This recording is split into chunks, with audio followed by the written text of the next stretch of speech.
Chris Sawyer. We're here with the Small College Sports Report. We're actually live on location today in Newport News at the Apprentice School, home of actually the NFCA National Champions. And I have Coach Davis here today with me. You've been on the show a couple of times, Coach, and you're our guinea pig today. This is our first live video that we're doing. We're actually here at the stadium, and I just want to talk to you, congratulate you on the season this year. But after that, I know that was a whirlwind. Last year we talked on the radio show, and you were getting ready for your first year, having your summer workouts. Then you go on and win the national championship in the first year. Talk about, kind of last year, how it developed and the accomplishments that you did. I think the biggest thing was we came in, we had a plan. When you and I sat down at that point, right before we started summer workouts, we had a plan. And we knew after about the first 2 weeks, we knew we were going to be very talented, just very young. And, it all boils down to what ends up happening inside of camp. And if we're able to gel and start speaking the same language, then things start going really well for us. And then at that point, we started building on a little momentum after we had the win week 1 versus Greensboro College. We knew at that point, it's a pretty dominant win for us. We knew at that point we had a good football team. We just had to keep learning and growing and getting a little bit better as a team. Winning the national championship in our first year in that league was awesome. I think it opened some eyes that we play a good brand of football here. It was an exciting, day for us, and it was good for us to be able to just keep climbing. So, that was actually our first and last year in that league while I'm here now. And we beefed up the schedule. We're going up to play Division II team at Clemson University next year, guaranteed game. So we're excited. We got all NCAA games next year. We're really very excited. That's great. One thing we talked about is Apprentice has a great, rich athletic history, especially in the Hampton Roads area. But the football team had struggled, and that was one thing we talked about a couple times when we talked. But even though you're in that league 1 year, I think you came in, made a huge impact. Your coaching staff is first class, and to win a national championship, it's got to help recruit. Absolutely. I mean, to walk into a recruit's home or have them here, we got a ring, we got all this. Let's talk about that a little bit, how it's helped you recruiting, especially as you're going up, as you're talking about, you're beefing up your schedule. I think the biggest thing was our social media presence really is just different. We got a bunch of young guys that have a good handle on that type of stuff. So it's funny, and now that we travel and we kind of go some places outside of the 757, they always say, you from that new school down there that pays the players. And for them, it's our 100th year playing college football coming up this year, our centennial. So it's refreshing to me, but it's also funny that here we are, my first year. A lot of people think the last season was our first season ever playing college football, even though we're 100 years in. But it's been amazing. When I first got here, it was one thing I said I wanted to do. I said I want to make sure that we recruit our backyard and we found the right fit here. This year in our signing class, we ended up with 15 guys that are from 757. So we are excited about that. We're about to host our junior day tomorrow. Yeah, let's talk. Before we get to junior day, you mentioned something that has always impressed me about you, and I've told you this, is your social media presence. I'm an older guy, but for a Small College Sports Report, Twitter has been a huge thing for us. It gets our name out. And that's what I noticed when you guys came in. You're out there. You're promoting everything on Twitter. Maybe some other things too, but I'm more on Twitter. And I think that's helped you guys. And yeah, your recruits are all on that. But what I've been watching is, there's a lot of guys lately that have said, blessed to be committed to Apprentice. So I see it's worked, and they're putting it out there and letting their friends know who they are. I think the biggest thing is just making sure that they understand when they sign up with us, we're a college football team. It's okay to be excited about it. We're not second rate. We're not behind anybody. We're our own little niche. And when we find the right fit, we celebrate. We have a good time. As long as it's the right fit for them, they end up enjoying themselves. It's a great opportunity for them. Talk about junior day. I know you just came back from setting up for that. Sure. But that's something real big that you guys are putting together. Tell us a little bit about that. So we do an invite-only junior day. We're probably one of the only small colleges that does it that way. Normally they do cattle calls where they allow anybody to come in. We actually do an invite-only, so that way we can make sure that athletically there's somebody we really want to get in there with, and then academically they're going to meet our qualifications. So for us, it's a big deal. Last year we had about 41 guys that came to junior day.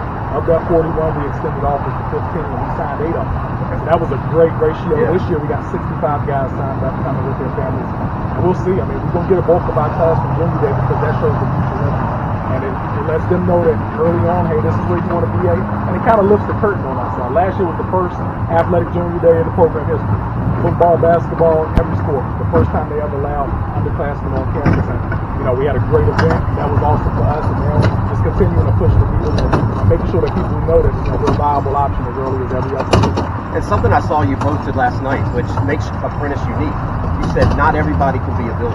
Correct. So this isn't just a school you go in and play. There's a lot of academic issues you have to deal with. We talk about what makes Apprentice unique versus some of the other small college teams out there. I think the biggest misconception is because we do have a trade component that you don't have to be as smart, or you can, it's more of a working atmosphere than it is academia, and that's could be no further from the truth. Our classes are very difficult here. Our classes are high level, and we expect a high level type of athlete. Our guys just signed a class from this year. Our average GPA was 3.36, which that just goes to show you we got guys that really and truthfully are NESCAC academia type of kids at our level, and those are the type of kids that we're pushing after year after year. And I think just opening the curtain early, like Junior Day, gives them an opportunity to see that. They're going to get a chance to interact with our guys now, why they made the decision here. Then they get a chance to see all of the smaller nuances about our program. And then it allows them to say, hey, if that's something I'm really interested in, maybe I want to go ahead and get all my classes done so I can be academically eligible to be able to accept this opportunity. And, covering small college sports all across, really, we're doing the Southeast now. Apprentice is one of the most unique schools I've seen, but not only that, Michael Allen, your athletic director, runs first-class situation here.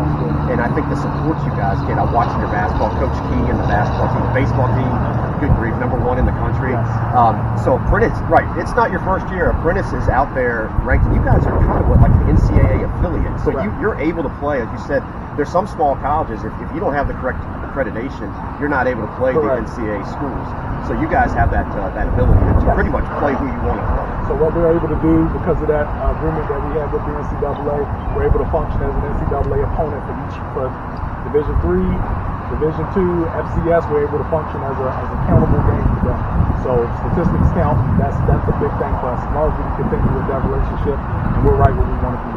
Let's talk about this.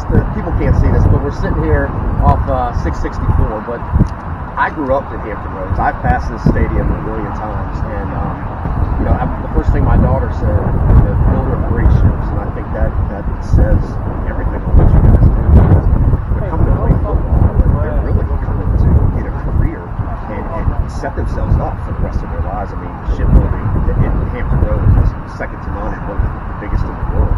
Talk a little bit about what you tell recruits when they come in, where it's not just football, but there's another aspect to it. I tell them flat out, at the end of the day, I have Elton Brown on my staff who played 5 years in the NFL, had an opportunity to go play in the Super Bowl. He had an amazing career, about as good of a career of an NFL player as I've ever had in 757. At the end of his career, when he retired and he hung up his cleats, he had to go find a career. He had to go find a job. And what I tell them is, at the end of the day, when football's done with you, you got a lot more life after that. The window for football is always closing. So I try to get them to envision themselves 10 years from now, 12 years from now, when they have a family of their own and they have to take care of them. So the first thing I always ask them is, who's the highest paid person in your school? I said, who's the highest? And they always say, it's my principal. I said, okay, what do you think your principal makes? And I know, I taught education. I know what every teacher makes in their level. And I said, okay, as a senior in our place, you're going to make $65,000 at a minimum. So I tell them, if you give me 4 years, I'm going to get you $65,000. And I think that trade-off, when they go talk to their parents and they go talk to their coaches and they say, hey, that's a guarantee. That's what we say. So I tell guys all the time, if you're just going to a school just to put the jersey on, just to have a good time, just to party, and we're not the right fit for you. But if you're goal-centered and you have your mind set on what's next for you, then this is something you strongly need to consider, because at the end of the day, we got guarantees. We're going to guarantee you employment when you finish, and guarantee you no student debt, and I'm going to guarantee you $60,000 in 4 years. You finish 4 years, and I'm guarantee you $60,000. And what parent doesn't want that? But I mean, that's true, and that's why I love covering you guys, just because of the uniqueness of that. Okay, let's talk about you're going through recruiting now. I know last year you didn't do a spring, you did a summer walkout. Is that still what you're doing this year? Back in July? Is it in July again? Yeah. So we'll push most of our spring activities to June, because we're year-round schools. Sure. So we'll push our spring practices to late June, and then our freshmen will be reporting July 15th. Okay. Hey, Coach, you've been a great friend to us, and we appreciate you coming on here. I got to meet some of your staff. You talked about Elton Brown. Again, a kid growing up here in Hampton Roads. I remember watching him, being a UVA fan. The other coaches I just talked to, I mean, first class.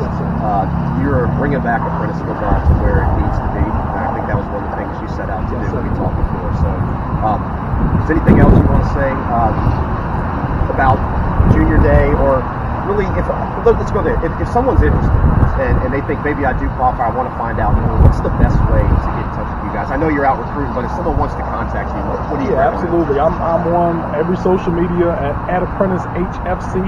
And then also my email address directly to me if you want to reach out to me is john.davis@as.edu. And that starts the process for most people. And I'll get right back in contact with you and I'll be able to let you know. 2019, we're actually done. And this is the first time And that's great. in the modern era that Apprentice football has been done with recruits before the summer. We're completely done. I'm excited about that. That's what I set out to do. And people told me it wasn't going to happen. We were done in March. So we're excited. I appreciate you covering us and continue to shine a light on our program. Yeah, and I appreciate Apprentice. They live stream a lot of stuff. So for us, when we're out of town, we can watch that and keep up with you guys. And we did actually. My kids who were here helping us, we watched you guys in the national championship game and the other stuff. So again, hey, this has been Coach John Davis with the Apprentice School. Check it out. They are on the rise. National champions last year. Again, this is Chris with the Small College Sports Report coming to you live from Newport News and the Apprentice School. Check back in for some videos. Again, Coach Davis, look forward to seeing you through the summer. All right,